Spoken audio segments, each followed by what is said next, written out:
Bonjour, bonsoir, Yves Lévesque, connu aussi sous le nom de Monroe. Alors, je vous reviens pour une 4e capsule. Les Anglais appellent ça un podcast. Alors, pas de casque. Alors, voyez-vous, je vais vous parler un petit peu de la convalescence. La convalescence, normalement, après les chirurgies, c'est à peu près, je vous dirais, on passe environ 1, 2, 3 jours maximum à l'hôpital après l'intervention. On est accompagné à notre lieu de résidence. On a un suivi avec un infirmier, souvent dès le lendemain ou le surlendemain.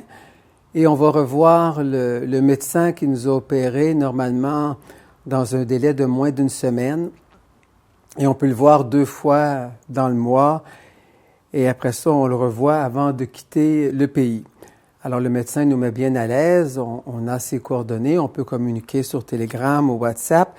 Les médecins sont très accessibles, autant que les caissières chez Costco au Québec. Alors, tu leur parles, c'est du monde très simple. J'ai pas vu aucun professionnel ici là, qui est pédant, qui se prend pour un autre. Là. Des gens simples, accessibles, de bonne humeur, qui laissent leurs problèmes à la maison. Ce que tout le monde devrait faire d'ailleurs. Et c'est certain que dépendamment des chirurgies, on ne doit pas forcer. Très important, il y a des chirurgies qui sont beaucoup plus saignantes que d'autres, notamment les cuisses, les l'aine. Alors, c'est beaucoup plus saignant. Les flancs, non, ça va. Le ventre, non. C'est sûr que ça étire un petit peu au niveau du ventre, mais c'est rien. Alors, les bras aussi, quand on se fait opérer les bras qui ballottent, c'est pas une grosse opération. Et 1 an plus tard, on a la possibilité, si on veut pas ressembler à Frankenstein trop longtemps, à être marqué par des cicatrices, alors on a la possibilité de consulter ici des dermatologues qui vont nous faire des traitements laser. C'est à peu près 2, c'est à peu près $600, 300 chaque. Mais il faut attendre 1 an. Bon. Alors, j'ai eu une chirurgie pour un traumatisme des ongles. Voyez-vous, ça a coûté, je vous dirais, environ $280. J'ai revu le médecin 3 semaines plus tard. Tout était beau. Même quand il me gelait, ça me faisait pas mal. Alors, j'ai déjà eu des ongles incinérés, incarnés au Québec.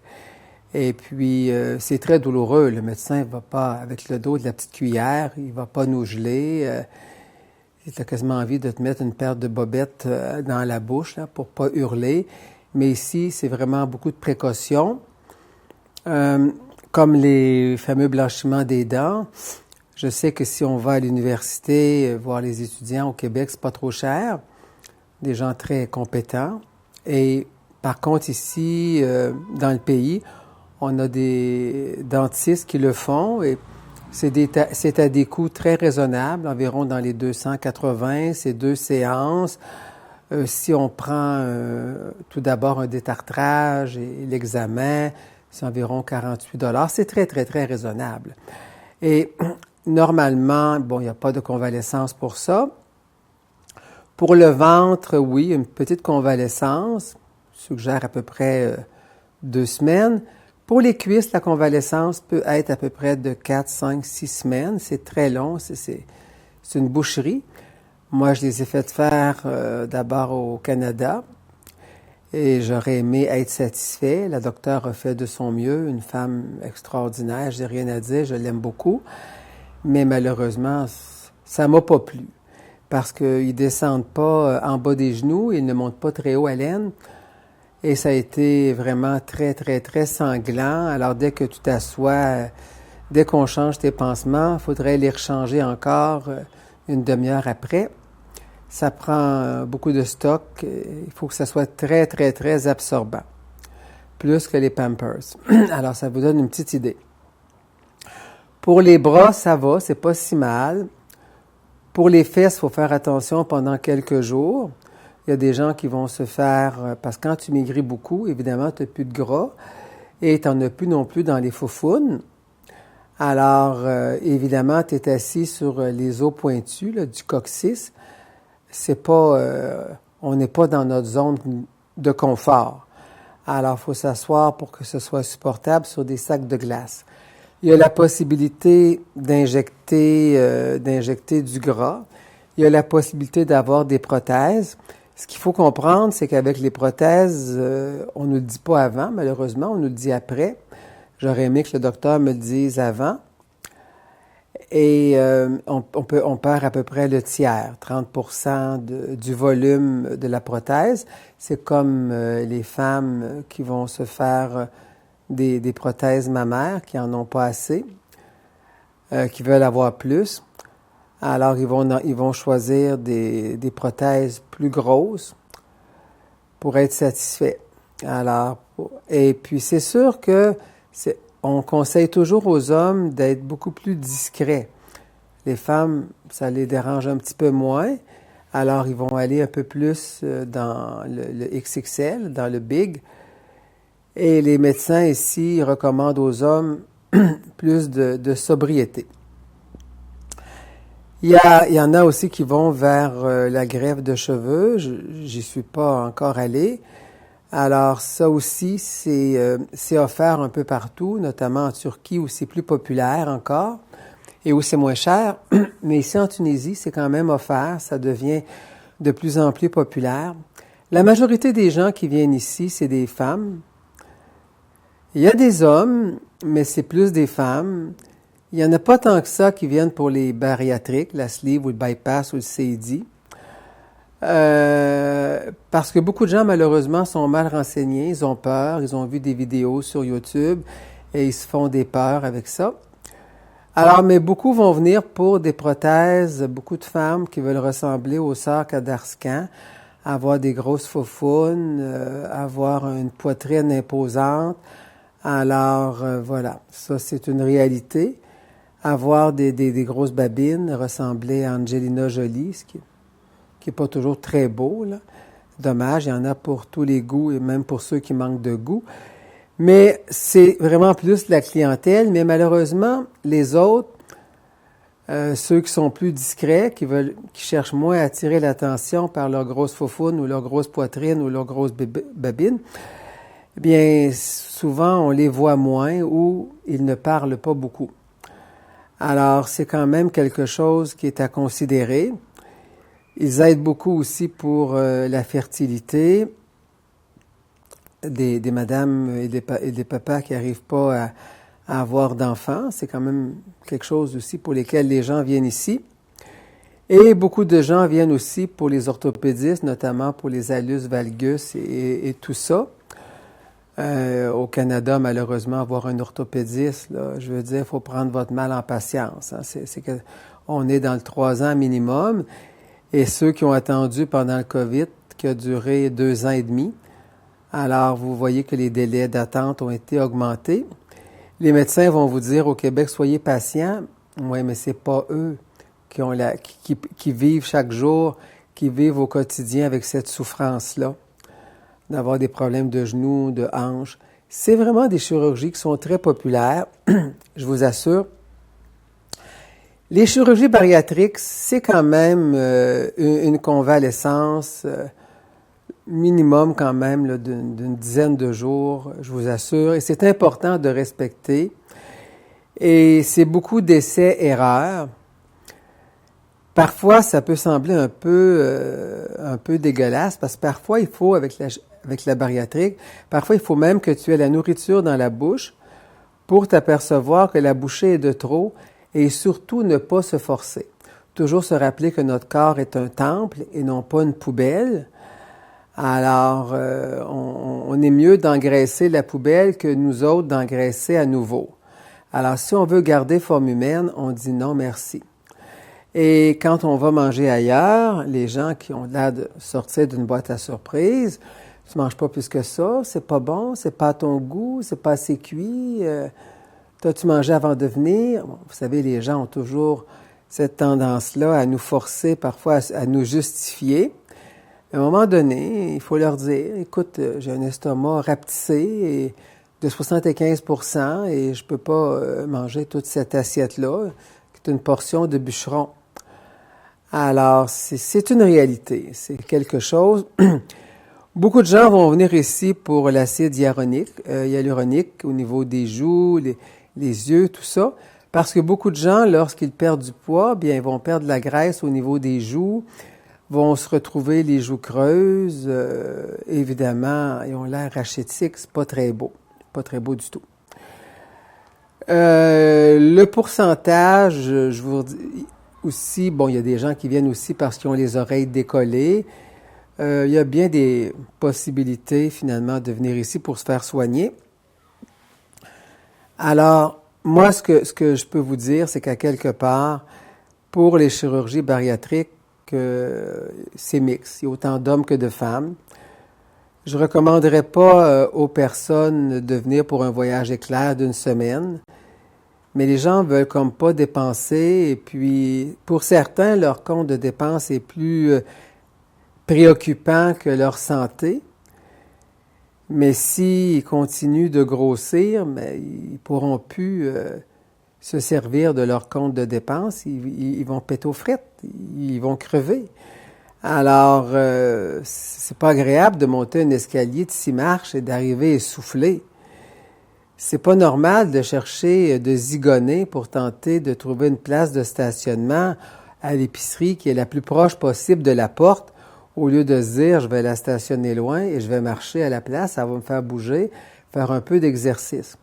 Aujourd'hui, on se tourne souvent vers l'option, la voie facile, mais c'est pas la chose à faire. C'est aussi le fun dans les magasins, quand tu commences à maigrir, de voir finalement qu'il y a plus de choix de plus en plus. Quand vraiment tu essaies, surtout les pantalons, les personnes grosses, normalement n'aiment pas vraiment ça, enlèvent les bottes, enlèvent les bottines, les caoutchoucs, puis le pantalon, puis surtout avec la mode, là par bonheur c'est fini, la mode ajustée au niveau des jambes. Alors c'est très long, puis il fait chaud dans les cabines d'essayage, c'est mal climatisé. Alors, c'est une torture. Alors, d'essayer des pantalons. Mais quand tu es en perte de poids, tu n'as comme pas le choix d'essayer les pantalons, les chemises et tout. Mais ça vaut réellement la peine de les essayer. Moi, j'étais à 55. Je vous assure que c'était quand même assez préoccupant. Et je suis allé dans des magasins comme Maximus. C'est pas un choix extraordinaire, mais en tout cas, il faut prendre ce qu'il y a. Il y avait Grover, qui était quand même un peu mieux à Verdun, qui m'avait été recommandé chaudement par ma cousine, qui, par bonheur, vivait proche. Alors, c'est une réalité, mais c'est très cher. Ils vont nous dire n'importe quoi. Ils vont nous dire, bon, mais monsieur, vous êtes gros, ça prend plus de tissu, c'est normal que le même pantalon dans le 36 coûte 125$ de moins, c'est normal. Et il n'y a pas non plus beaucoup de ventes de prix soldés, là, je veux dire, pour les vêtements pour personnes grosses. Et il y a plus de choix aussi pour les femmes grosses que pour les hommes gros. Le choix est très limite. Je veux bien croire qu'il y en a qui vont aller sur les sites, qui vont acheter sur la Biche, chez Simon, ou qui vont aller acheter sur eBay ou tous les autres sites, là.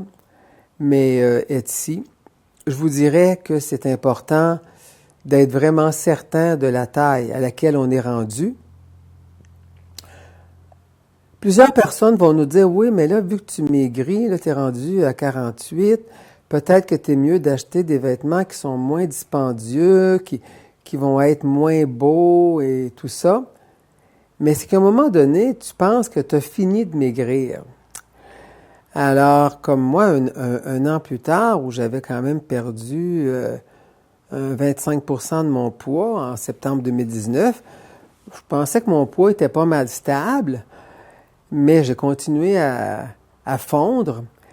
Et après ça, en février, mais là, je me suis dit, mais tabarouette, j'ai encore fondu. Alors, j'étais vraiment, vraiment impressionné. Puis, je faisais pas du tout la grève de la faim. J'étais pas en carême, ni en ramadan. Chacun sa façon de vivre. Puis, je faisais pas non plus de jeûne.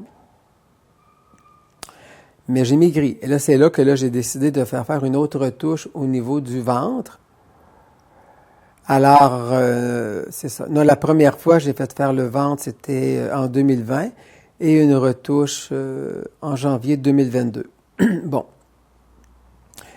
Et peut-être aussi que j'en ferai faire une autre plus tard.